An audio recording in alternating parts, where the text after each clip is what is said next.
Hello students, welcome to Eklavya study point. आज की इस वीडियो में देखेंगे क्लास 11 सोशियोलॉजी सब्जेक्ट यानी समाजशास्त्र। इस बुक का चैप्टर नंबर 2 है ये पाश्चात्य समाजशास्त्री एक परिचय। फर्स्ट चैप्टर हम पहले ही कंप्लीट कर चुके हैं और जो आपके समाजशास्त्र की पहली बुक है उसके भी सारे चैप्टर हम पहले कंप्लीट कर चुके हैं, तो आप प्लेलिस्ट में जाकर देख सकते हैं। टेलीग्राम चैनल जरूर ज्वाइन करें जो क्लास 11th एसपी नाम ग्रुप से है। यहाँ पर आपको सारे पीडीएफ नोट्स मिल जाएंगे, जो भी एग्जाम से संबंधित लेटेस्ट अपडेट है वो बता दी जाएगी। और हमारे जितने भी चैनल पे लेक्चर आते हैं उनके सारे वीडियो लिंक्स जो है आपको टाइम पर यहाँ पर प्रोवाइड करा दिए जाएंगे। तो अपडेट रहने के लिए चैनल जो है जरूर ज्वाइन कर लेंगे। इंस्टाग्राम पे फॉलो कर लें, यूजर आईडी है एकलव्य स्टडी पॉइंट। जो भी आपके क्वेश्चन आप हमसे यहाँ पर पूछ सकते हैं। वेबसाइट जरूर विजिट करें जो eklavyastudypoint.com नाम से। यहाँ पे आपको हर सब्जेक्ट के chapter wise theory notes, MCQ question, short question, long question provide करा दिए जाएंगे। और आप यहाँ से सारे लेक्चर जो भी हमारे चैनल के हैं उनके पीडीएफ नोट्स जो हैं वो भी डाउनलोड कर सकते हैं। ठीक है, चलिए समझते हैं सबसे पहले चैप्टर का इंट्रोडक्शन। तो समाज शास्त्र को अक्सर क्रांति के युग की संतान कहा जाता है, क्योंकि इसका उद्भव 19वीं शताब्दी में पश्चिमी यूरोप में हुआ, जब वहां वैज्ञानिक क्रांति, फ्रांसीसी क्रांति और औद्योगिक क्रांति जैसे बड़े परिवर्तन हुए। तो समाजशास्त्र को क्या कहा जाता है भाई? क्रांति के युग की संतान, क्योंकि जो समाजशास्त्र था वो इन्हीं क्रांतियों के कारण उभर कर आया। ठीक है ना, कि कौन से परिवर्तन कैसे हो रहे थे, ये जो समझ विकसित हुई उस टाइम, उसे ही क्या कहा गया? समाजशास्त्र कहा गया। ठीक है, तो जो भी समाजशास्त्र है आज के टाइम में, जो भी हम पढ़ते हैं समाजशास्त्र में, वो इन जो तीन महत्वपूर्ण क्रांतियां थी, परिवर्तन थे, उनकी ही देन है। इन क्रांतियों ने समाज की सोच, संरचना और जीवन शैली को पूरी तरह से बदल दिया था। ठीक है, तो जितनी भी ये क्रांतियां हुई थी, उन्होंने क्या किया? जो समाज था उसकी सोच या उसकी जो संरचना थी या जो उनकी जीवन शैली होती थी, वो पूरी तरह से बदल गई। तो समाज शास्त्र ने इन्हीं परिवर्तनों को समझने का प्रयास किया। तो समाज शास्त्र जब एक विषय के रूप में उभर कर आता है तो वो क्या करता है? इन्हीं सारे परिवर्तनों को अच्छे से समझाने का प्रयास करता है। समाजशास्त्र के तीन प्रमुख चिंतक कार्ल मार्क्स, एमिल दुर्खाइम और मैक्स वेबर ने विचारों ने समाजशास्त्र की नींव रखी। ठीक है, तो तीन जो समाजशास्त्री थे वो महत्वपूर्ण थे समाजशास्त्र को एक विषय के रूप प्रदान करने में, जिसमें आते हैं आपके कार्ल मार्क्स आते हैं, एमिल दुर्खाइम आते हैं, मैक्स वेबर आते हैं। तो इन्होंने जो विचार रखे वही समाजशास्त्र बना बाद में। ठीक है, और इनके जो सिद्धांत थे आज भी आधुनिक समाज को समझने में उपयोगी हैं। तो इन्होंने जो उस टाइम सिद्धांत पेश किए थे, आज के अगर आपको समझ, आज के समाज को अगर समझना है तो इनके जो विचार हैं वो आज भी उतने ही महत्वपूर्ण दिखाई देते हैं। समाजशास्त्र के संदर्भ को समझते हैं तो यूरोप का आधुनिक युग तीन प्रमुख ऐतिहासिक प्रक्रियाओं से निर्मित हुआ है। तो अगर आज के आप यूरोप को देखते हैं तो उस समय तीन महत्वपूर्ण प्रक्रियाएं हुई थी जिसने यूरोप को बनाया था। तो सबसे पहले देखेंगे आप ज्ञानोदय या विवेक का युग जिसे कहा जाता है, दूसरा था फ्रांसीसी क्रांति और तीसरा था औद्योगिक क्रांति। ठीक है, तो इन क्रांतियों ने जो था पूरे यूरोप को बदल कर रख दिया था। इन तीन क्रांतियों के बौद्धिक और सामाजिक परिणामों ने मिलकर समाज शास्त्र के जन्म का आधार तैयार किया। ठीक है, तो इन क्रांतियों में आप देखेंगे जो भी बौद्धिक और सामाजिक परिणाम निकले थे, उसने ही क्या किया भाई? समाज शास्त्र को एक विषय के रूप में आधार दिया। यह एक ऐसा शास्त्र है जो आधुनिक समाज के परिवर्तन और उसकी जटिलताओं को समझाने का प्रयास करता है। तो समाजशास्त्र क्या करता है भाई? कि जो भी आज का समाज है उसमें इतनी जटिलताएं किन कारणों से है, ये समझाने का प्रयास करता है। तो सबसे पहले समझते हैं ज्ञानोदय। तो 17वीं शताब्दी के अंत और 18वीं शताब्दी में यूरोप में सोचने और समझने का एक नया तरीका विकसित हुआ। इसे ज्ञानोदय या प्रबोधन काल कहा जाता था। यानी पहले की जो सोच थी, ठीक है ना, पहले की जो धार्मिक, सामाजिक या राजनीतिक जो सोच होती थी, आप देखेंगे 17वीं शताब्दी के अंत और 8वीं शताब्दी की शुरुआत में ये चीजें बदल जाती हैं। ठीक है, अब जो नई सोच आती है, ठीक है, उसमें क्या विचार आते हैं कि मनुष्य ही केंद्र में है और विवेक ही उसकी सबसे बड़ी विशेषता है। यानी पहले जो चीजें आप देखेंगे, जो सोच होती थी एक समाज की अलग होती थी, उस पर धर्म का प्रभाव आप ज्यादा देखेंगे। लेकिन बाद में आप क्या देखते हैं, जब नए विचार आते हैं को मनुष्य को ही जो है हर एक चीज का केंद्र माना जाता है, हर एक बदलाव का केंद्र माना जाता है, और विवेक जो होता है वो सबसे ज्यादा शक्तिशाली होता है मनुष्य का। ये बात उभर कर आती है ज्ञानोदय के समय। तो मुख्य विचार क्या क्या रखे गए उस समय? सबसे पहले विवेक को सबसे ऊंचा स्थान दिया गया, ठीक है, यानी कोई भी अगर चीज हो रही है या कोई भी अगर नए बदलाव आ रहे हैं तो उसमें क्या चीजें होनी चाहिए भाई?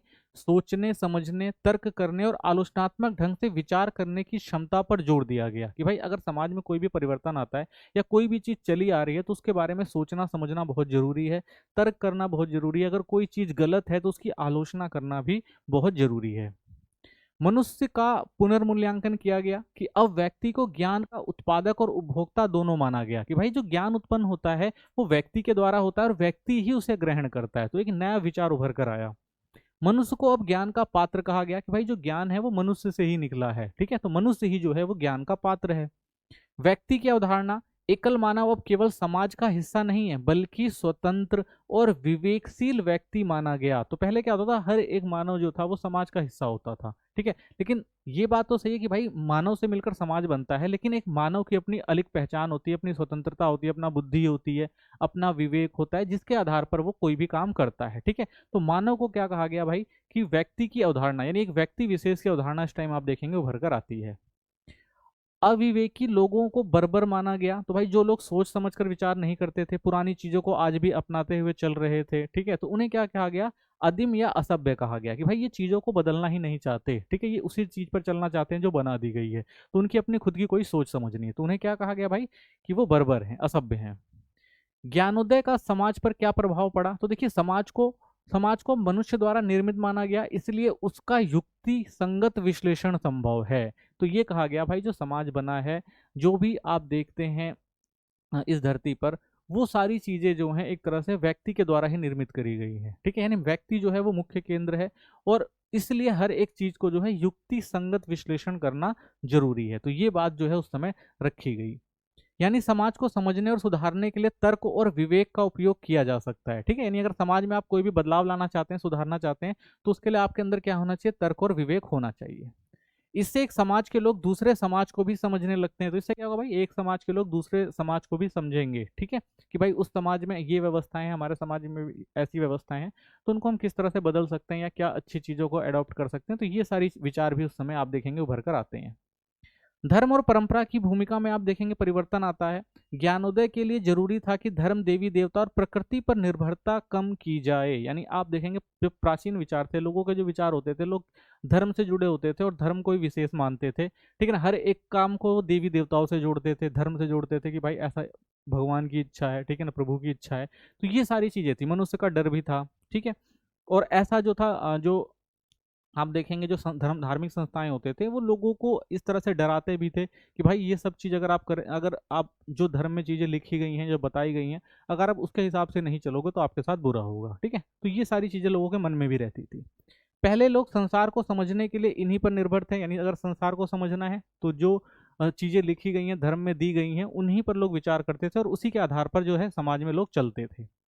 अब लोगों ने विज्ञान, तर्क और मानवतावाद को महत्व देना शुरू किया, तो अब लोगों ने क्या किया, जो भी भाई हो रहा है इस पृथ्वी पर भगवान के नियंत्रण में है, ठीक है, या फिर भगवान की इच्छा से हो रहा है, तो इन सब चीज़ों को धीरे धीरे लोगों ने छोड़ना शुरू किया कि हर एक काम के पीछे वैज्ञानिक तर्क देना शुरू किया कि भाई कोई भी अगर चीज़ हो रही है धरती पर, ठीक है, अगर मान लीजिए कि अगर कभी अकाल पड़ जाता था, ठीक है ना, ज़्यादा वर्षा हो जाती थी, बाढ़, भूकंप, ऐसी प्राकृतिक आपदाएं आती तो लोग कहते थे भाई भगवान का जो है ये कहर है, ठीक है, लेकिन बाद में लोगों की वैज्ञानिक सोच अ, जो हुई आई, वैज्ञानिक सोच आई, तो उसने क्या किया, ये जो पुरानी मानसिकता थी उसको बदलने का जो है काम किया, क्योंकि लोग अब वैज्ञानिक तरीके से चीज़ों को देखने लगे, सोचने लगे और बताने लगे, ठीक है, और तर्क करने लगे, तो इससे चीज़ों में बदलाव आया और लोगों ने क्या किया भाई, मानवतावाद को महत्व दिया कि भाई मानव जो है वो बहुत महत्वपूर्ण है धरती पर, तो उसके विकास और विवेक से काम लेना चाहिए, उसके भले के लिए काम करना चाहिए, ठीक है, तो मनुष्य जो है जरूरी है, ठीक है, ये बात जो है उस टाइम उभर कर आती है। ज्ञानोदय के परिणाम स्वरूप विकसित प्रवृत्तियां, तो क्या क्या विकसित हुआ? सबसे पहले आप देखेंगे यहाँ पर धर्मनिरपेक्षता आई, यानी धर्म को निजी क्षेत्र में सीमित रखना कि भाई अब धर्म जो था वो एक निजी महत्व रह गया था। पहले क्या होता था भाई, राजधर्म होता था कि भाई एक धर्म जो है वो पूरे राज्य पर थोप दिया जाता था, ठीक है, और सबको वो मानना पड़ता था, तो ये सारी जो विचार थे वो धीरे धीरे कम हुए। अब धर्म जो था एक निजी और सीमित क्षेत्र बन गया कि भाई अगर आपको किसी धर्म में विश्वास है तो आप उसका पालन करें, ठीक है, जबरदस्ती आप पे नहीं थोपा जाएगा। वैज्ञानिक सोच, हर बात को प्रमाण और प्रयोग से समझाना, तो इस समय आप देखेंगे वैज्ञानिक सोच उभर कर आती है, हर एक बात को कैसे समझाया जाता है भाई, प्रमाण के साथ और प्रयोग के साथ समझाया जाने लगा कि भाई अगर ऐसा है तो क्यों है, ठीक है। दिन रात होते हैं तो क्यों होते हैं, तो ऐसे बहुत सारी जो चीजें थी उन पर वैज्ञानिक प्रमाण दिए गए। मानवतावाद, मनुष्य और उसकी भलाई को सर्वप्रिय माना गया। ठीक है, कहा गया भाई मनुष्य जो है सबसे इंपॉर्टेंट है धरती पर, तो उसकी भलाई के लिए कार्य किए जाने चाहिए। ठीक है, तो ये बात जो थी उस समय उभर कर आती है। सेकंड देखते हैं आप, परिवर्तन जो आता है, फ्रांसीसी क्रांति ने भी जो समाज में बहुत सारे परिवर्तन लेकर आए थे। ठीक है ना, अगर फ्रांसीसी क्रांति देखेंगे उस समय यूरोप की सबसे बड़ी क्रांति थी, और ये एक तरह से देखें जो लोग थे वहां पर जो परेशान थे उन लोगों की ही क्रांति थी, तो इसलिए इसने समाज में बहुत सारे परिवर्तन किए। व्यक्ति की स्वतंत्रता और राष्ट्र राज्य की संप्रभुता की घोषणा की गई। तो इसमें ये कहा गया भाई व्यक्ति जो है स्वतंत्र है, और जो भी एक देश है वो क्या है, संप्रभु है, वो अपने हिसाब से चलेगा, किसी पे डिपेंड नहीं रहेगा। मानव अधिकार घोषणा पत्र तैयार किया गया, जिसमें सभी नागरिकों की समानता पर बल दिया गया। ठीक है, तो मानव अधिकार घोषणा पत्र यानी जो भी मानव है इस एक राज्य के अंदर, तो उसके जो भी अधिकार होते हैं वो दिए जाएंगे, उसे स्वतंत्रता दी जाएगी, समानता दी जाएगी। तो ऐसे बहुत सारे अधिकार जो है इस घोषणा पत्र में दिए गए। मुख्य परिवर्तन और प्रभाव क्या हुआ, तो जन्मजात विशेषाधिकारों का अंत किया गया सबसे पहले। तो कुलीन वर्ग और धार्मिक संस्थाएं के विशेष अधिकार खत्म किए गए। ठीक है, जैसे आप देखेंगे भाई अगर यूरोप की बात करते हैं तो यूरोप में ये था कि भाई 3 वर्ग बनाए गए थे, तो ऊपर के दो दो वर्ग थे। ठीक है ना, कुलीन वर्ग और जो धार्मिक संस्थाएं थी इनको सारे अधिकार थे, इनको टैक्स भी नहीं देना पड़ता था, और जो भी जो तीसरा जो था जो किसान वर्ग था, ठीक है, तीसरे वर्ग को ही सारी चीजें मतलब वही उत्पादन करता था, वही टैक्स देता था, और सबसे ज्यादा शोषण भी उसका होता था। क्यों, क्योंकि भाई ये जो थी चीजें थी वो जन्मजात थी, यानी कुलीन वर्ग में पैदा हुआ तो कुलीन होगा भाई, और धार्मिक संस्थानों से जुड़ा व्यक्ति है तो वो धार्मिक संस्थान से, तो वो उनका ओहदा जो होता था ऊपर होता था, तो इसलिए सारी सुविधाएं इनको दी जाती थी। तो जब 1889 की जो क्रांति होती है, 1789 की जो फ्रांसीसी क्रांति होती है, उसमें इन सब चीजों को बदला जाता है। ठीक है, तो तर्ज के विशेष अधिकार खत्म किए गए, समानता का सिद्धांत स्थापित किया गया। अब अधिकार जन्म से नहीं बल्कि नागरिक होने से मिलते थे। तो जो एक पहले अधिकार चले आ रहे थे भाई कि आपने एक कुलीन वर्ग या धार्मिक संस्थान के जो ऊपरी वर्ग है अगर उसमें आपने जन्म लिया है तो आपको वो एक विशेष अधिकार दिए जाते थे, वो सारी चीजें खत्म कर दी गई इस टाइम। और आप देखते हैं कि भाई जो अधिकार रखे गए वो आप एक राज्य के या एक जो भी आपका देश है उस देश के अगर एक नागरिक हैं तो आपको सारे अधिकार ऐसे नागरिक मिलेंगे, जो एक नागरिक को मिलेंगे वही अधिकार आपको भी दिए जाएंगे, कोई विशेष अधिकार नहीं होगा। इन सब चीजों को खत्म किया गया उस समय। किसानों की मुक्ति, किसान जो पहले जमींदारों और चर्च को कर देते थे उन्हें इन अत्याचारों से मुक्त किया गया। ठीक है, तो जो पहले आप देखेंगे कि भाई विशेष अधिकार किनके पास थे, जमींदारों के पास थे, टैक्स भी वही लेते थे, और सबसे ज्यादा शोषण किसका होता था, किसानों को होता था। तो ये सारी जो चीजें थी, जो अत्याचार होते थे किसानों पर, वो सारी चीजों को खत्म करने की बात करी गई। सर्फ यानी जो बधुआ मजदूरी थी व्यवस्था को समाप्त कर दिया गया कि भाई अब कोई भी जो है बधुआ मजदूर नहीं रखेगा, इस व्यवस्था को खत्म किया गया। नागरिक अधिकार और समानता दी गई, हर नागरिक को कानून के समक्ष समानता का अधिकार मिला कि भाई कानून के समक्ष हर एक नागरिक एक समान होगा। ठीक है, अब राज्य किसी व्यक्ति के निजी जीवन में दखल नहीं दे सकता कि भाई व्यक्तिगत तौर पर अगर व्यक्ति कोई काम कर रहा है तो उसके निजी मामलों में कोई दखल नहीं देगा। ठीक है, अगर वो किसी का बुरा नहीं कर रहा तो। ठीक है, व्यक्ति की निजी स्वतंत्रता का सम्मान राज्य को करना था, और भाई अगर उसकी कोई भी एक निजी स्वतंत्रता है, वो अपने आप में कुछ भी करना चाहता है तो उसकी रक्षा करने का कार्य भी किसका था, राज्य का था। ठीक, तो ये एक नई व्यवस्था आप देखते हैं उस समय उभर कर आती है। राज्य और समाज का नया विभाजन, तो समाज को दो हिस्सों में बांट दिया गया उस समय आप देखेंगे। एक जो था वो सार्वजनिक क्षेत्र था यानी पब्लिक स्पेयर था, जैसे शिक्षा हो गया, प्रशासन हो गया, कानून हो गया, तो ये क्या था, पब्लिक स्पेयर था यानी सार्वजनिक क्षेत्र थे। ठीक है, सबके लिए। फिर आता है दूसरा निजी क्षेत्र यानी घरेलू घरेलू क्षेत्र, धर्म और परिवार। ठीक है, तो धर्म और परिवार जो उसका निजी मामला है उसमें राज्य कोई दखल नहीं देगा। ठीक है ना, लेकिन जो शिक्षा हो गई, प्रशासन हो गया, कानून व्यवस्था हो गया, वो किसकी थी, वो सबके लिए थी। ठीक है, तो ये व्यवस्था अपनाई गई।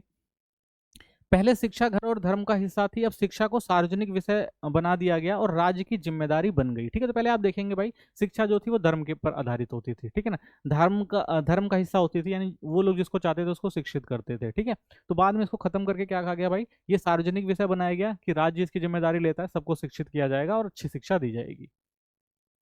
राष्ट्र राज्य की नई परिभाषा उभर कर आती है। अब राष्ट्र राज्य को एक केंद्रीकृत शक्ति के रूप में देखा गया कि भाई सारी पावर किसके पास होगी, सरकार के पास होगी, जो राज्य है उसके पास होगी। यह राज्य अपने नागरिकों के प्रति उत्तरदायी होगा, और ये जो राज्य होगा वो किसके प्रति उत्तरदायी होगा, नागरिकों के प्रति। क्यों, क्योंकि राज्य को बनाने का जो काम करेंगे वो भी क्या करेंगे, उस देश के नागरिक करेंगे। ठीक है ना, वो ही अपने प्रतिनिधि को चुनेंगे। फ्रांसीसी क्रांति के जो 3 नारे महत्वपूर्ण रहे थे उस टाइम आप देखेंगे, स्वतंत्रता, हर व्यक्ति को स्वतंत्र जीवन जीने का अधिकार मिलना चाहिए, समानता, सभी नागरिकों को समान अधिकार हो, और बंधुत्व, सभी के बीच भाईचारे और एकता की भावना उत्पन्न हो। ठीक है, तो ये 3 नारे जो थे उस टाइम फ्रांसीसी क्रांति के थे। तीसरा देखते हैं औद्योगिक क्रांति ने किस तरह से समाज को परिवर्तित किया। तो औद्योगिक क्रांति की शुरुआत 18वीं शताब्दी के उत्तरार्ध में 19वीं शताब्दी की शुरुआत में ब्रिटेन में हुई थी। ठीक है, तो आप देखेंगे जैसे 18वीं शताब्दी खत्म हो रही है, 19वीं शताब्दी आ रही है, तो उस समय औद्योगिक क्रांति बड़े तौर पर यूरोप में आपको देखने को मिलती है। मुख्य विशेषताएं क्या थी? विज्ञान और तकनीक का प्रयोग शुरू हुआ, यानी उद्योगों में आप देखेंगे नई मशीनें और नई ऊर्जा के स्रोत जैसे भाप इंजन का प्रयोग शुरू हुआ, यानी ये उस टाइम पीरियड में आप देखेंगे मशीनों से काम होने लग गया था। ठीक है ना, यानी अगर आप देखेंगे व्यक्ति श्रम को छोड़कर अब मशीनों पर ज्यादा जोर दिया जा रहा था ताकि ज्यादा उत्पादन किया जा सके। उदाहरण के तौर पर उस टाइम आप देखेंगे स्पिनिंग जेनी जैसे सूत कातने की मशीन जो बनी।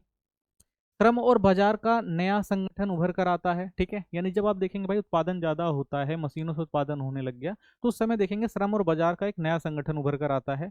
उत्पादन अब बड़े कारखानों में होने लगा। ठीक है, अब बड़े क्योंकि मशीनें थी तो मशीनों से बड़े कारखानों में उत्पादन होता था।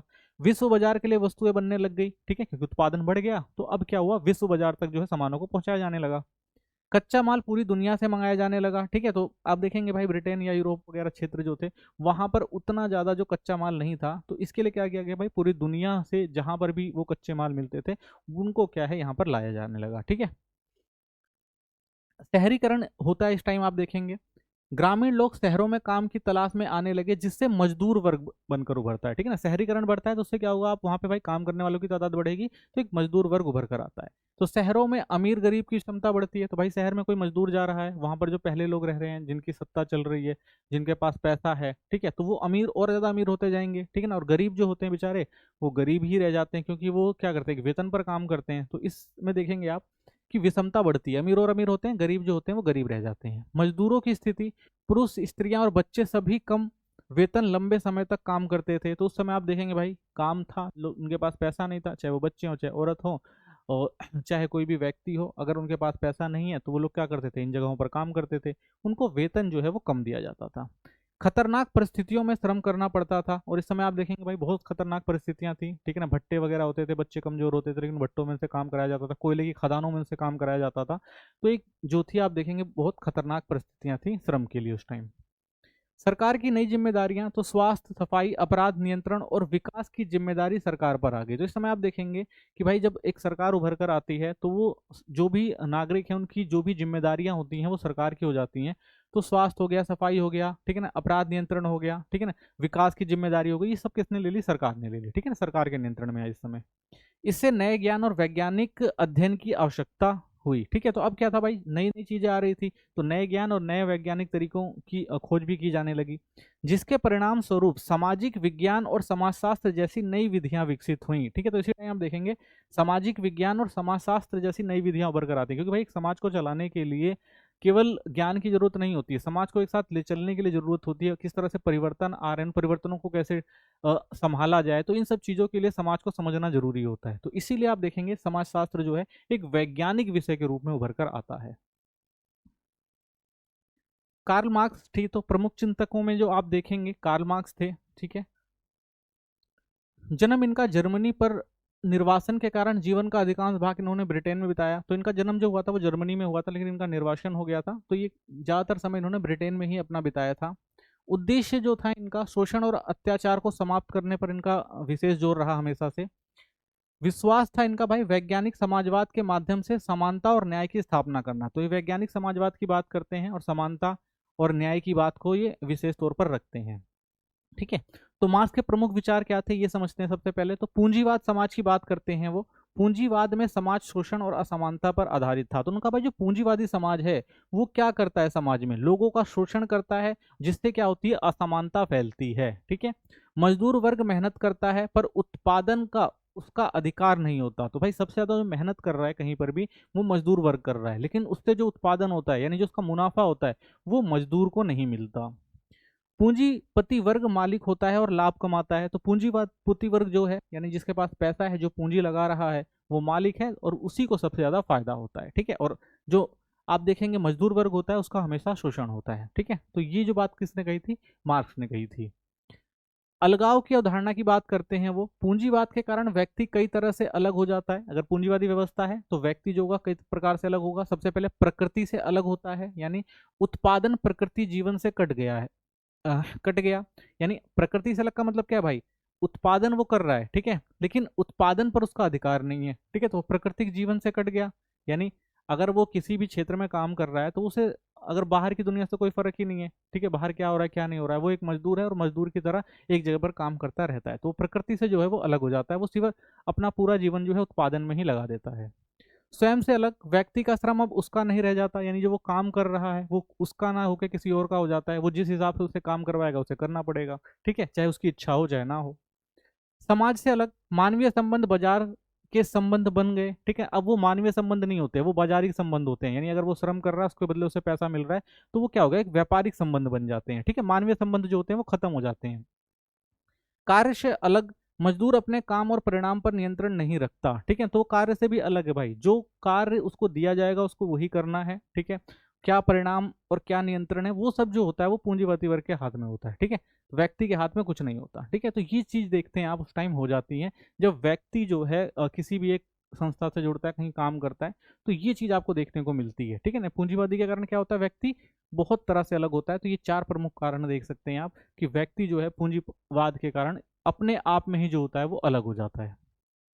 इसलिए मनुष्य स्वतंत्र तो है पर अलग थलग महसूस करता है, तो बेसिक से भाई वो स्वतंत्र, वो काम कर रहा है, ठीक है, अपनी मर्जी से काम कर रहा है, लेकिन फिर भी वो अलग थलग है, कर तो अपनी मर्जी से रहा है, लेकिन जो उसकी इच्छाएं हैं, जो उसकी वास्तविकता है वो वहां पर नहीं रह जाती, वो रहता तो वहां, मतलब कहने का मतलब ये है भाई कि वो रहेगा तो वहीं पर ही, काम तो वहीं पर करेगा, ठीक है, अपनी स्वतंत्रता से काम कर रहा है भाई, ऐसा नहीं कि उसे जबरदस्ती काम करवाया जा रहा है, लेकिन उसके बाद भी वो अलग थलग है, क्योंकि वो जो चाहता है वो कर नहीं पाता चाहते हुए भी, ठीक है, तो इसलिए आप देखेंगे स्वतंत्र तो है पर अलग थलग हो जाता है, यानी उसे वो चीजें करनी पड़ रही हैं जो वो नहीं करना चाहता, लेकिन मजबूरी है तो उसे करना पड़ता है। कारण किसका है, ये पूंजीवाद का कारण है, ठीक है, क्योंकि पूंजीवाद में यही होता है भाई। पूंजीवाद का मतलब क्या है भाई, जिसके पास पैसा है वो पैसा लगा के मुनाफा कमाएगा, जिसके पास पैसा नहीं है वो क्या करेगा, मजदूर वर्ग बन के और वहां से क्या अपना काम करेगा, अपना काम निकालेगा, तो ये व्यवस्था ऐसे ही चलती है, ये मार्क्स का मानना था। पूंजीवाद का सकारात्मक पक्ष, तो मार्क्स ने माना कि पूंजीवाद ने मानव इतिहास को आगे बढ़ाया है क्योंकि उसने तकनीकी विकास और वैज्ञानिक सोच का मार्ग खोला है, तो ये मानते थे भाई मार्क्स की पूंजीवाद ने जो है बहुत सारा विकास किया है, ठीक है ना, और आधुनिक जो रास्ता है उसको तय किया है और तकनीकी विकास किए हैं, वैज्ञानिक सोच के मार्ग खोले हैं, तो ये जो है पॉजिटिव पॉइंट है उसका। परंतु इसका अंत शोषण और असमानता के कारण होगा, लेकिन अगर आप इसका अंत देखेंगे तो अंत क्या दिखाता है भाई, शोषण दिखाता है और असमानता दिखाता है, यानी विकास के चक्कर में जो मजदूर वर्ग है, जो गरीब है, उसका शोषण होता है और असमानता आती है। क्रांति और समाजवाद, पूंजीवाद का अंत सर्वहारा वर्ग की क्रांति से होगा, तो उन्होंने कहा भाई जो पूंजीवादी व्यवस्था चल आ रही है तो इसको खत्म कौन करेगा, इसको सर्वहारा यानी मजदूर वर्ग ही खत्म करेगा। यह क्रांति समानता और स्वतंत्रता पर आधारित समाजवादी समाज की स्थापना करेगी, तो उन्होंने कहा भाई जब ज्यादा शोषण होगा मजदूरों का तो एक टाइम ऐसा आएगा कि भाई मजदूर वर्ग जो है वो अपने शोषण से ग्रसित होने के बाद आंदोलन करेगा, ठीक है, या क्रांति लेकर आएगा, और जो एक पूंजीवादी व्यवस्था चली आ रही है, ठीक है, उसको खत्म करने का प्रयास करेगा और समाज में समानता, स्वतंत्रता और समाजवादी जो व्यवस्था है उसकी स्थापना करेगा, ठीक है, ये किसकी सोच थी, ये मार्क्स की सोच थी और इसे क्रांति और समाजवाद कहा जाता है। एक और तरीका जो मार्क्स ने दिया था समाज को समझने के लिए वो था मार्क्स का आर्थिक ढांचा। कार्ल मार्क्स ने समाज को समझने के लिए एक ढांचा पेश किया जिसे आधार और अधिसंरचना में बांटा गया। आधार जो होता है वो एक समाज की नींव की बात करी गई कि भाई आर्थिक तौर पर एक समाज की नींव क्या होती है, ये किसी भी समाज की आर्थिक व्यवस्था या उत्पादन प्रणाली है जो सबसे महत्वपूर्ण है, ये समाज की असली नींव होती है, यानी एक समाज जो होता है वो अपनी आर्थिक व्यवस्था की वजह से जो है बनता है। वो चीजें जिनका उपयोग उत्पादन के लिए किया जाता है जैसे जमीन हो गई, मजदूर हो गए, मशीनें हो गई, तकनीक हो गई, कच्चा माल हो गया, ये सारा जो है समाज पर बहुत ज्यादा प्रभाव डालता है। उत्पादन के दौरान लोगों के बीच के संबंध जैसे मालिक और मजदूर, नियंत्रण और स्वामित्व कौन किसका है, ये चीजें तय की जाती हैं, ठीक है, यानी समाज में आप देखेंगे समाज का जो आधार होता है ये चीजें होती हैं कि भाई आर्थिक व्यवस्था या उत्पादन प्रणाली किस तरह से है, ठीक है, और समाज में अगर आप देखेंगे कि किन किन चीजों का जो है उपयोग किया जा रहा है उत्पादन के लिए, तो ये क्या करते हैं एक समाज को तय करते हैं, ठीक है। दूसरा जो होता है इन्हीं इसी नींव पर एक अधिसंरचना यानी ऊपर की इमारत बनती है, तो जैसा आपका आधार होता है वैसे ही क्या बनती है, आपकी इमारत बनती है। तो यह आधार के ऊपर की बनी हुई समाज की बाकी सभी संस्थाएं हैं, ये सीधे तौर पर आर्थिक नींव पर टिकी होती हैं, तो जैसा आपका आधार है, जैसा आपका उत्पादन है, जैसा आपकी सोच है, उसी के आधार आधार पर आप देखेंगे आपकी इमारत बनती है, समाज बनता है। जैसे सरकार, कानून, धर्म, कला, शिक्षा, साहित्य, दर्शन और नैतिकता, तो ये सारी चीजें किस पर डिपेंड करती हैं कि आपके समाज का आधार क्या है। मार्क्स का मुख्य तर्क यही था कि यह कि आधार यानी आर्थिक जो व्यवस्था ही अधिसंरचना यानी सोच, कानून, धर्म को निर्धारित करती है। तो जैसी भाई आपकी आर्थिक व्यवस्था होगी, वैसे ही जो आपकी अधिसंरचना, वैसे ही आपकी सोच, आपके कानून और आपका जो धर्म होगा वो आगे बनेगा।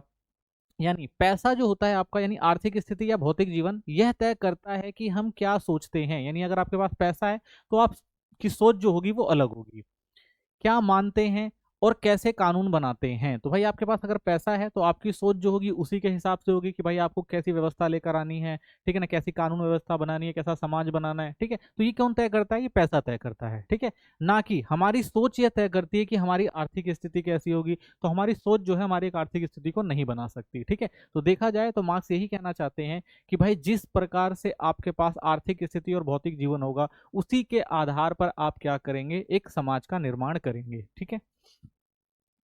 वर्ग संघर्ष क्या है? तो देखिए मार्क्स ने समाज को आर्थिक उत्पादन के आधार पर विभाजित वर्गों में बांटा। तो उन्होंने कहा भाई आर्थिक उत्पादन के आधार पर समाज जो है वो बटा हुआ है। व्यक्ति की पहचान धर्म, भाषा, राष्ट्रीयता से नहीं है, बल्कि उसकी उत्पादन प्रक्रिया में स्थिति से तय होती है। तो भाई एक व्यक्ति जो समाज में है, ये नहीं कह सकते कि भाई वो धर्म के नाम से जाना जाएगा, भाषा या राष्ट्रीयता के नाम पर जाना जाएगा। वो कब जाना जाएगा भाई? जब उसकी उत्पादन प्रक्रिया में स्थिति क्या है ये तय हो जाए। यानी उसका अगर आर्थिक आर्थिक स्थिति अगर उसकी अच्छी है तो समाज में उसका नाम होगा। यानी जिसके पास उत्पादन के साधन है यानी वो मालिक है, और जो श्रम करता है, ये दोनों वर्ग अलग अलग हैं। तो सीधा सा मार्क्स का कहना ये था कि भाई समाज में जो स्थिति होगी, जो मालिक है उसकी अलग होगी, और जो मजदूर वर्ग है उसकी हमेशा अलग होगी। तो वर्गों का निर्माण कैसे होता है? तो वर्गों का निर्माण इतिहास और उत्पादन की तकनीक में बदलाव से होता है। जैसे जैसे पुरानी व्यवस्था टूटती गई, वैसे वैसे नए वर्ग का जन्म हुआ। सर्फ बंधुआ किसान को भूमि से बेदखल किया गया, वे शहरों में मजदूर बने। तो उन्होंने कहा भाई जैसे जैसे वर्गों का निर्माण कैसे हुआ? तो वर्गों का निर्माण का क्या कहते हैं कि जैसे जैसे सामाजिक स्थिति बदलती है, इतिहास में उत्पादन की तकनीकें बदलती हैं, वैसे वैसे नए वर्ग उभर कर आते हैं। यानी पहले आप देखेंगे भाई बंधुआ मजदूरी होती थी पुरानी व्यवस्था के अंदर, आप देखेंगे सामंत व्यवस्था थी, ठीक है, लोगों को काम करना पड़ता था, बंधुआ मजदूरी वगैरह भी होती थी। लेकिन फिर धीरे धीरे क्या आप देखते हैं कि भाई जब ये व्यवस्था टूटती है तो जो नए वर्ग उभर कर आते हैं, मजदूर वगैरह जो होते हैं, वो क्या करते हैं भाई, जब उनको एक जगह पे काम नहीं मिलता, ठीक है, उनके पास जमीनें नहीं होती, तो शहरों में जाकर वहां पर मजदूर बन जाते हैं। तो इस तरह से नए वर्ग जो है वो बनते रहते हैं, ठीक है। मुख्य दो वर्ग हैं अगर आप देखें तो। सबसे पहले बुर्जुआ वर्ग आता है, यानी उत्पादन के साधन, कारखाने, मशीनें, भूमि, पूंजी के मालिक होते हैं। तो सबसे ऊपर कौन होगा? बुर्जुआ वर्ग। और दूसरा जो होता है वो होता है सर्वहारा वर्ग, जिनके पास केवल श्रम शक्ति होती है, जिसे वे बेचकर जीवन यापन करते हैं। तो मार्क्स दो वर्ग की बात करते हैं, एक सर्वहारा और बुर्जुआ वर्ग। वर्ग संघर्ष का सार क्या है? तो भाई वर्ग संघर्ष क्यों होता है? तो प्रत्येक समाज का इतिहास वर्ग संघर्ष का इतिहास है। मार्क्स और एंगल्स कम्युनिस्ट घोषणा पत्र में कहते हैं कि हर युग में शोषक और शोषित वर्ग के बीच संघर्ष रहा है। जैसे आजाद बनाम दास, जमींदार बनाम सर्फ, पूंजीपति बनाम मजदूर, ठीक है। तो कहते हैं भाई इतिहास में हर जगह आप वर्ग संघर्ष देखेंगे। तो प्राचीन समय में आप देखेंगे जो संघर्ष था किसका था भाई? आजाद बनाम दास। यानी पहले आप देखेंगे कि भाई जो लोग राजा वगैरह होते थे, जमींदार वगैरह होते थे, वो दासों से काम करवाते थे, ठीक है। और बाद में आप देखेंगे जमींदार थे, वो क्या करते थे, अपनी जमीनों पर सरफों से, किसानों से काम करवाया करते थे, ठीक है। और आज के समय में आप देखेंगे पूंजीवाद बनाम मजदूर है। तो ये वर्ग संघर्ष जो है वो निरंतर चलता रहता है, बस इतिहास बदलता रहता है और नई चीजें आती रहती हैं, लेकिन वर्ग संघर्ष जो है वो कभी कम नहीं होता। तो ये संघर्ष कभी छिपा हुआ और कभी खुला रूप लेता है। तो भाई कई बार देखते हैं आप जो संघर्ष होते हैं वो दबा हुआ रह जाता है, लेकिन कई बार खुला, यानी लोग क्या करते हैं, क्रांति करते हैं, ठीक है। यानी अपने जो स्थिति है उसको सुधारने के लिए वो लोग क्या करते हैं, आंदोलन करते हैं, ठीक है। तो ये जो बात कही थी किसने? मार्क्स ने कही थी। वर्ग चेतना की बात करते हैं वो केवल आर्थिक अंतर से संघर्ष नहीं होता। जब मजदूर वर्ग अपने हितों और शोषण के प्रति जागरूक होता है तब वह राजनीतिक संगठन बनाता है। यही जागरूकता वर्ग संघर्ष और क्रांति में बदल जाती है। तो भाई आर्थिक अंतर अगर है, ठीक है, अमीर ज्यादा है और जो मजदूर वर्ग है उसका शोषण हो रहा है, तो एक टाइम तो ऐसा आएगा भाई उसे भी एहसास होगा कि हमारे साथ गलत हो रहा है। तो वो क्या करेगा, अपने हितों और शोषण के विरुद्ध क्या करेगा, वो जागरूक होगा और आवाज उठाएगा, संगठन बनाएगा, ठीक है। और बाद में यही क्या लेता है भाई, वर्ग संघर्ष के रूप में बदलता है, या इसे हम क्या कहते हैं, वर्ग संघर्ष की क्रांति भी कहते हैं। विचारधारा की भूमिका, शासक वर्ग अपनी सत्ता बनाए रखने के लिए प्रभुत्वशाली विचार फैलाता है। तो भाई शासक वर्ग का काम क्या है, वो तो चाहेगा भाई कि वो उसकी सत्ता बनी रहे, वो अपनी सत्ता छोड़ना तो चाहेगा नहीं, ठीक है। तो वो हमेशा क्या रहेगा भाई, अपनी विचारों को और बढ़ाता रहेगा, फैलाता रहेगा, ताकि लोग उससे आकर्षित रहें। यह विचारधारा लोगों को यह मानने पर मजबूर करती है कि उनकी गरीबी भाग्य या कर्मों का परिणाम है, शोषण का नहीं, ठीक है। तो वो क्या करेगा भाई, अपनी विचारधारा को इस तरह से रखेगा कि भाई आप मजबूर हैं या मजदूर हैं तो उसका कारण यही है कि आपका भाग्य और आपके कर्म जो हैं वो गलत रहे हैं, तो उसी का परिणाम है जो आप इस स्थिति में हैं। तो इस तरह विचारधारा शोषण को न्यायसंगत ठहराती है, लेकिन विरोधी विचारधाराएं इस व्यवस्था को चुनौती देती हैं। तो भाई बहुत सारे ऐसे लोग होते हैं जो कहते हैं कि भाई ये जो विचारधारा कही गई है, ये बातें कही गई हैं बिल्कुल सही है, ठीक है। तो इसलिए वो क्या करते हैं भाई, ये बिल्कुल न्याय संगत है, ये चीजें सही हैं और ये आगे चलती रहेंगी। लेकिन बहुत सारे ऐसे भी लोग होते हैं भाई, इस विचारधारा से सहमत नहीं होते, वो इसके खिलाफ आवाज उठाते हैं और संघर्ष करते हैं और चुनौती देते हैं। क्रांति क्या होती है, जब आर्थिक और सामाजिक स्थितियां अनुकूल होती हैं तो वर्ग संघर्ष क्रांति के रूप में फूट पड़ता है, ठीक है ना। यानी आप देखेंगे भाई कि आर्थिक और सामाजिक स्थितियां जो है वो सही से काम नहीं कर रही हैं, मजदूर वर्ग का शोषण हो रहा है, उनकी रहन सहन की जो दशाएं हैं वो धीरे धीरे प्रभावित हो रही हैं, वो अपना दैनिक खर्चा भी नहीं चला पा रहे हैं, बहुत ज्यादा मजबूर हैं, तो वो लोग क्या करेंगे, संघर्ष करेंगे। और वो जो संघर्ष होगा, जो वर्ग संघर्ष होगा, वो एक समय में क्या लेगा, क्रांति का रूप लेगा। शासक वर्ग को उखाड़ नया वर्ग सत्ता में आता है, और उसके बाद फिर क्या होगा भाई, उस शासक वर्ग को उखाड़ फेंका जाएगा और एक नया वर्ग जो है वो सत्ता में आएगा। तो इस तरह नया समाज बनता है, जैसे सामंतवाद से आपने देखा पूंजीवाद, और फिर उसके बाद आप देखते हैं समाजवाद, ठीक है। तो ये व्यवस्था जो है ऐसे ही चलती है जब क्रांतियां आती हैं। तो मार्क्स का निष्कर्ष, तो वर्ग संघर्ष ही समाज में परिवर्तन का असली इंजन है। तो मार्क्स का मानना है कि भाई वर्ग संघर्ष है वही समाज में सबसे ज्यादा परिवर्तन लेकर आता है। यानी समाज में बदलाव राजनीतिक या धार्मिक कारणों से नहीं, बल्कि आर्थिक असमानता और वर्ग विरोधों से आता है। तो वो कहते हैं भाई समाज में अगर बदलाव आया है तो उसका महत्वपूर्ण कारक जो है वो आर्थिक असमानता रही है और वर्ग विरोध रहा है, ठीक है। फिर आते हैं अगले हमारे जो हैं समाजशास्त्री एमिल दुर्खाइम। फ्रांस के समाजशास्त्री सन 1913 में पेरिस विश्वविद्यालय में समाजशास्त्र के पहले प्रोफेसर बने। मूल रूप से ये धार्मिक पृष्ठभूमि के थे, बाद में अगर आप देखते हैं तो ये नास्तिक और वैज्ञानिक विचारक बने, ठीक है। तो शुरू में ये धार्मिक विचारक थे, धर्म में इनका काफी वो था, मानना था, लेकिन बाद में ये क्या होते हैं, बहुत सारी चीजों को ऐसे देखते हैं, समस्याओं को देखते हैं, तो बाद में इनका धर्म से जो विश्वास हटता है, ये नास्तिक और जो वैज्ञानिक विचारक बनते हैं। उद्देश्य क्या था इनका, समाजशास्त्र को एक वैज्ञानिक विषय के रूप में स्थापित करना था। तो ये समाजशास्त्र को एक वैज्ञानिक विषय के रूप में स्थापित करना चाहते थे, ठीक है। तो इनके मुख्य विचार क्या थे, समाज एक नैतिक समुदाय है, तो समाज व्यक्ति से ऊपर होता है, यानी व्यक्ति से मिलकर समाज बनता है, लेकिन व्यक्ति से ऊपर जो है वो समाज को रखा जाता है। समाज की नैतिक संहिता व्यक्ति के व्यवहार को नियंत्रित करती है। तो समाज जो क्या भाई, जो भी नैतिक संहिताएं बनाई गई हैं, यानी जो भी चीजें तय करी गई हैं समाज के लिए, वही जो है व्यक्ति के व्यवहार को तय करती है। कि भाई जो नियम कायदे कानून है उसी के आधार पर व्यक्ति जो है वो क्या करेगा, कार्य करेगा। सामाजिक तथ्य की बात करते हैं तो समाज के नियम, परंपराएं, मूल्य और मापदंड ऐसे तथ्य हैं जिन्हें देख, समझा और मापा जा सकता है। व्यक्ति उन पर पालन करने के लिए बाध्य होता है, ठीक है ना। दुर्कheim क्या कहते हैं भाई, कि समाज के जो नियम, परंपराएं और मूल्य बना दिए गए हैं वो करने के लिए एक समाज में मनुष्य को बाध्य किया जाता है और उसे वो चीजें करनी ही पड़ती है। सामाजिक एकता की बात करते हैं, यह नैतिक और सामूहिक बंधन है जो व्यक्तियों को समाज से जोड़ते हैं। अगर ये टूट जाएं तो समाज में अराजकता फैल जाती है। तो कहते हैं भाई जो नैतिक और सामूहिक बंधन बनाए गए हैं वो एक समाज के लिए बहुत इंपॉर्टेंट हैं, क्योंकि अगर ये चीजें खत्म हो जाएंगी तो समाज में अराजकता फैल जाएगी, ठीक है। वैज्ञानिक दृष्टिकोण, समाज का अध्ययन वैसे ही किया जाना चाहिए जैसे प्रकृति विज्ञान में किया जाता है, अवलोकन करना, वर्गीकरण करना और नियमों की खोज के माध्यम से। कि भाई समाज में अगर कोई परिवर्तन आ रहा है तो उसके पीछे के क्या कारण है, तो उसको एक वैज्ञानिक ढंग से समझना जरूरी है। ये बात कहते हैं दुर्कheim। दुर्कheim की समाजशास्त्रीय दृष्टि क्या थी, तो दुर्कheim की समाजशास्त्र के दो मुख्य विशेषताएं रही। सबसे पहले समाजशास्त्र की विषय वस्तु यानी सामाजिक तथ्य की बात करते हैं वो। दुर्कheim ने कहा कि समाजशास्त्र का अध्ययन सामाजिक तथ्यों पर होना चाहिए, यानी जो भी सामाजिक तथ्य हैं, ठीक है ना, उनको समझना जरूरी है समाजशास्त्र को जानने के लिए, समाज को जानने के लिए, ठीक है। तो सामाजिक तथ्य वे चीजें होती हैं जो व्यक्ति से बाहर से लेकिन उनके व्यवहार को नियंत्रित करती हैं। तो सामाजिक तथ्य क्या हैं, वे चीजें हैं जो व्यक्ति से बाहर होती हैं, ठीक है ना, वो व्यक्ति से बाहर होती हैं लेकिन फिर भी वो क्या करती हैं, उसके व्यवहार को नियंत्रित करती हैं।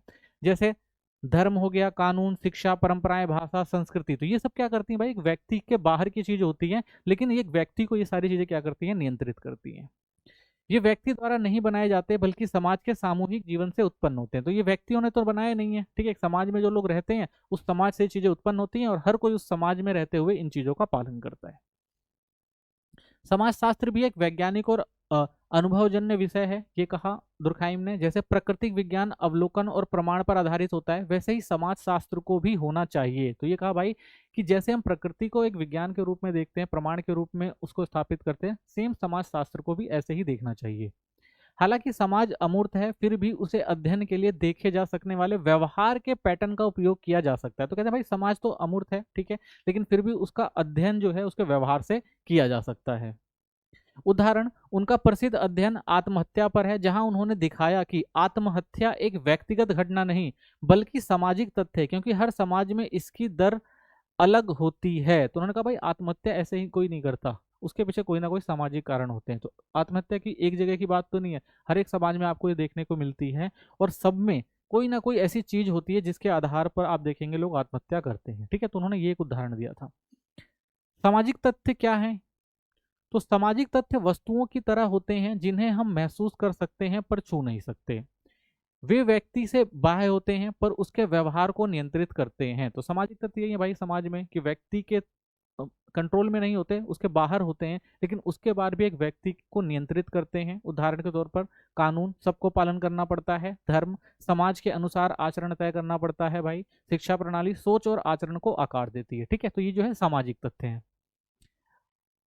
उद्गामी स्तर, समाज केवल व्यक्तियों का समूह नहीं है बल्कि एक नई सामूहिक वास्तविकता है। तो समाज में केवल व्यक्ति नहीं देखते बल्कि सामूहिक रूप से जो लोग रह रहे हैं उनकी जो वास्तविकता है उसको दिखाता है।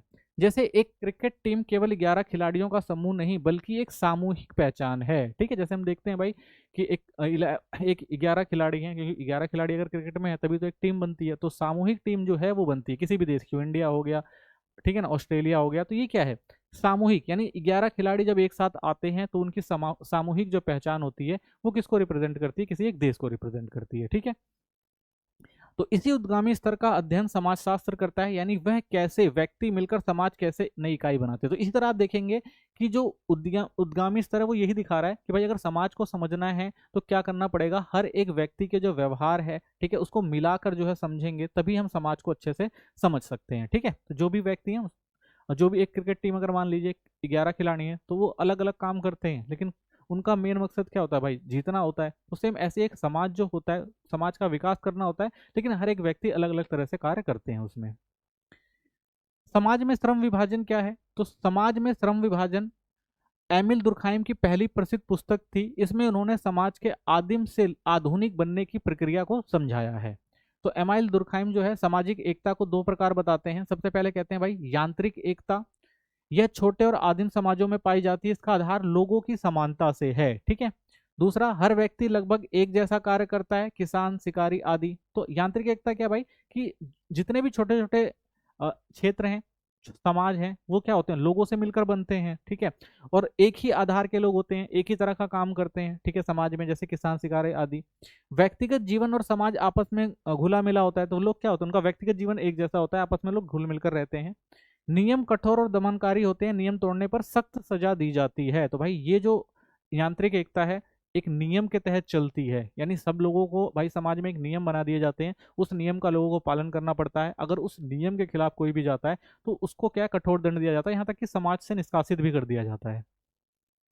इसका कारण समाज एक रूपता पर चलता है, इसलिए विचलन को सहन नहीं करता। तो भाई समाज जो है वो क्या कह रहा है भाई, एक रूपता पर चलना है, जो नियम कायदे बनाए गए हैं उसी के हिसाब से रहना है। तो इसलिए अगर कोई भी गलत चीज करता है तो उसको बर्दाश्त नहीं किया जाता, ठीक है। तो इसे क्या कहते हैं हम, यांत्रिक एकता। उदाहरण, किसी नवजातीय समाज में परंपरा तोड़ने पर कठोर दंड दिया जाता है, ठीक है। फिर आता है आपका समव्यापी एकता। यह आधुनिक बड़े और जटिल समाजों में पाई जाती है। इसका आधार लोगों को विषमता और परस्परता पर निर्भर होता है। ठीक है, तो जो समवायी एकता है इसमें क्या होता है भाई, इसका आधार विषमता पर आधारित होता है। उसमें क्या होता है भाई, सब चीजें एक साथ चलती थी, एक ही नियम मानने पड़ते थे, अगर उस नियम को कोई नहीं मानता था तो उसको दंड भी दिया जाता था। लेकिन इसमें आप देखेंगे विषमता आपको देखने को मिलेगी।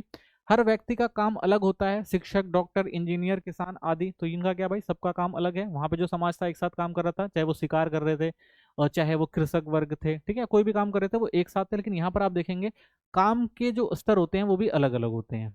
इसमें संबंध अव्यक्तित और संस्थागत होते हैं। तो इसमें भाई व्यक्तिगत तौर पर कोई एक दूसरे को नहीं जानता, ठीक है ना, जब काम होता है तब लोगों की एक दूसरे से पहचान होती है। नियम क्षतिपूर्वक यानी गलती करने पर सुधार या मुआवजा देने पर ध्यान होता है, सजा पर नहीं। तो इसमें आप देखेंगे अगर कोई काम में गलती करता है तो उसको सुधारा जाता है, और सुधारने के साथ साथ क्या होता है भाई, मुआवजा भी देना पड़ता है अगर कोई चीज है तो, ठीक है, अगर कोई गलत काम किया तो उसके लिए मुआवजा भी देना पड़ता है, ठीक है। सजा इसमें जो होती है वो मेन आधार नहीं होती है।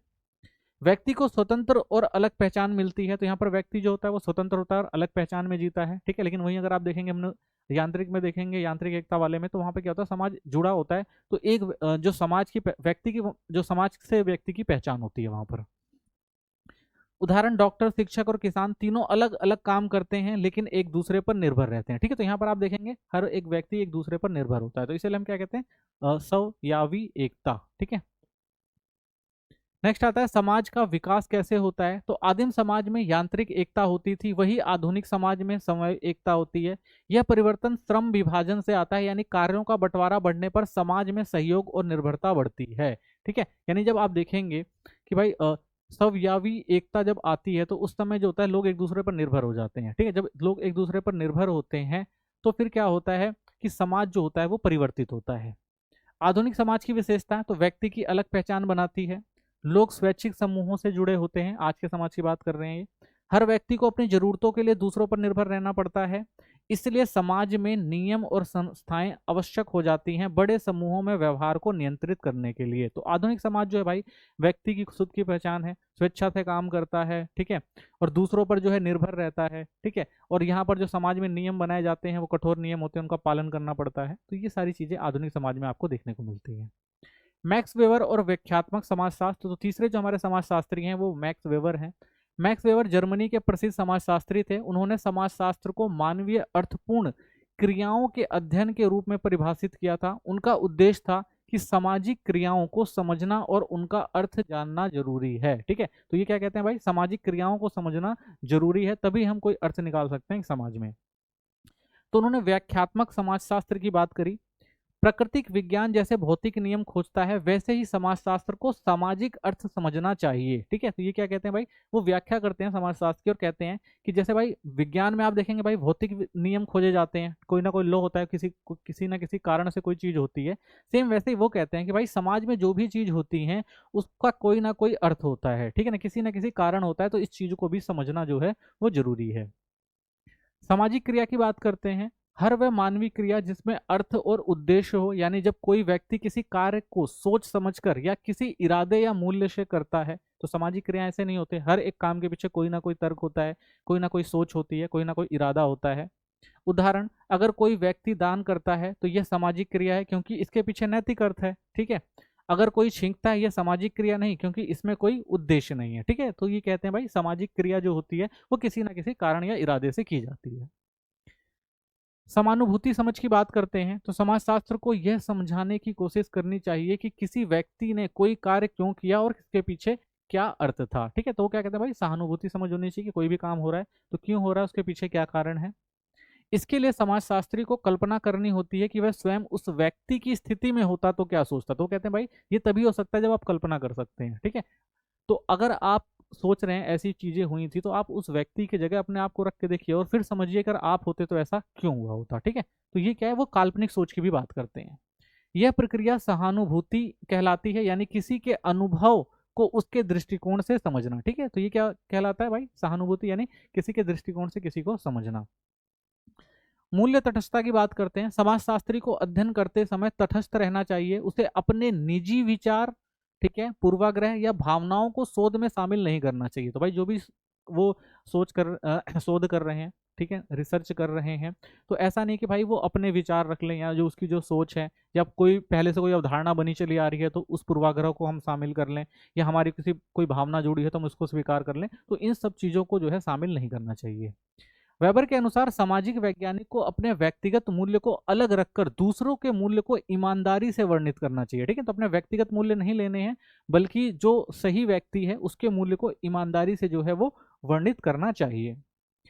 इसके लिए उन्होंने कहा कि समाजशास्त्री को लोह संकल्प शक्ति से काम लेना चाहिए, यानी दृढ़ संकल्प से काम लेना चाहिए कि भाई मुझे ये काम किस तरह से करना है। फिर आता है आदर्श प्रारूप। यह एक विश्लेषणात्मक मॉडल है जो किसी सामाजिक घटना की मुख्य विशेषताओं को समझने के लिए बनाया गया है। ठीक है ना, तो विश्लेषण करना बहुत जरूरी है। इसका उद्देश्य वास्तविकता को हूबहू दिखाना नहीं, बल्कि उसकी महत्वपूर्ण विशेषताओं को रेखांकित करना है। यानी अगर समाज में कोई भी चीज हो रही है तो उसको जैसा है वैसा नहीं दिखाना चाहिए। ठीक है, उसकी उसके प्रति क्या विशेषताएं हैं उसको समझना जो है वो जरूरी है। उदाहरण, पूंजीवाद या नौकरशाही का आदर्श रूप वास्तविक दुनिया से प्रेरित एक मॉडल है। तो आज पूंजीवाद को अगर आप देखते हैं या नौकरशाही को देखते हैं तो आज समाज की जो व्यवस्था है उसके आधार पर ये चीज जो है ज्यादा है प्रेरित है। तो ये मॉडल ज्यादा प्रेरित है क्योंकि आज जो समाज है और जिस तरह से चीजें चल रही हैं तो उसमें आप देखेंगे कि ये जो है आप जो पूंजीवाद की वजह से जो है या नौकरशाही की वजह से जो है चीजें आज चल रही हैं। तो इन सब चीज़ों को जो है देखना चाहिए कि जो मॉडल आज के टाइम में अपनाया जा रहा है उसके पीछे कारण क्या है, तो इसको समझना जरूरी है, उसको विश्लेषण करना जरूरी है।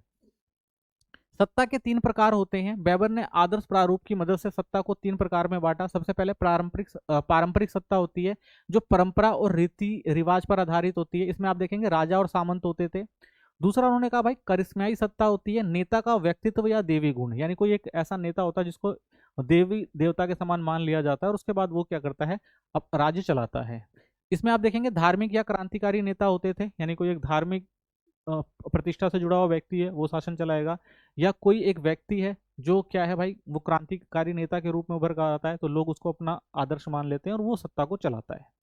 तर्कसंगत वैधानिक सत्ता कानून और नियम पर चलती है। तो आधुनिक सरकार और नौकरशाही ये देखेंगे आज के टाइम में, तो ये इसका आधार क्या है, ये कानून और नियम है। ये किसके पर चलती है, तर्कसंगत और वैधानिक सत्ता पर चलती है। ठीक है, तो ये 3 प्रकार की जो सत्ता वो बताते हैं मैक्स वेबर। नौकरशाही क्या है, यह आधुनिक समाज की संगठन प्रणाली है। नौकरशाही में कार्य नियम कानून और प्रक्रिया से संचालित होते हैं। तो नौकरशाही भाई एक नियम बनाया जाता है, उस नियम के आधार पर सारी व्यवस्थाएं चलती हैं और उस नियम को चलाने में जो व्यक्ति अपना योगदान देते हैं वो पूरी नौकरशाही होती है। यह तर्क संगत वैधानिक सत्ता का उदाहरण है। तो भाई तर्क संगत तरीके से काम होता है और ये क्या होती है, एक वैधानिक सत्ता होती है। ठीक है, तो ये क्या होता है, इसमें क्या होता है कि एक सरकार जो चुनी जाती है वो सरकार क्या करती है, शासन चलाती है और उसके बाद जो भी पढ़े लिखे लोग होते हैं, जो काबिल लोग होते हैं, उनको इसमें शामिल किया जाता है कि भाई वो सत्ता को चलाने में उनकी मदद करें।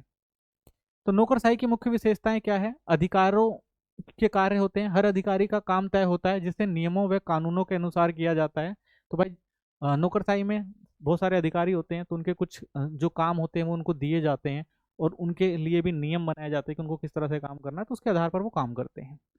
सोपानिक क्रम, ऊपर से नीचे तक आदेश की श्रृंखला होती है। उच्च अधिकारी निम्न अधिकारी को निर्देश देते हैं। तो इसमें भाई एक आधिकारिक श्रृंखला होती है, आप देखेंगे, यानी सबसे ऊपर एक व्यक्ति बैठा होता है, ठीक है, वो अपने से नीचे को नियंत्रित करता है, उससे नीचे भी व्यक्ति होते हैं उसको नियंत्रित करते हैं। तो इस तरह से क्या होता है कि ये नियंत्रण के तौर पर जो है ये सत्ता चलती है। ठीक है, ताकि काम जो है वो अच्छे से हो सके।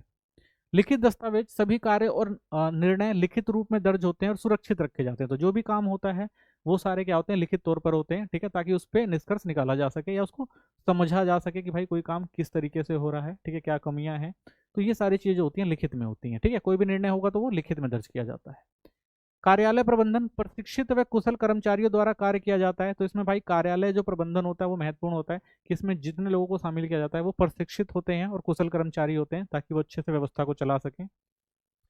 कार्यालय आचरण, कर्मचारियों का व्यवहार नियमों से नियंत्रित होता है, निजी व सार्वजनिक जीवन अलग रहता है। तो भाई ये जो होते हैं उनका व्यवहार जो होता है वो नियमों से नियंत्रित किया जाता है कि भाई अगर वो कार्यालय में है तो उनका जीवन अलग है, वहाँ पे उस हिसाब से उन्हें काम करना पड़ता है। ठीक है, उन्हें जो उनके घर की पहचान और जो चीज़ें हैं उनको छोड़ना पड़ता है। ठीक है, तो इस तरह से कार्यालय आचरण का नियम निर्धारित होते हैं तो उन्हें निजी जीवन और सार्वजनिक जीवन को अलग करके ये काम करने पड़ते हैं।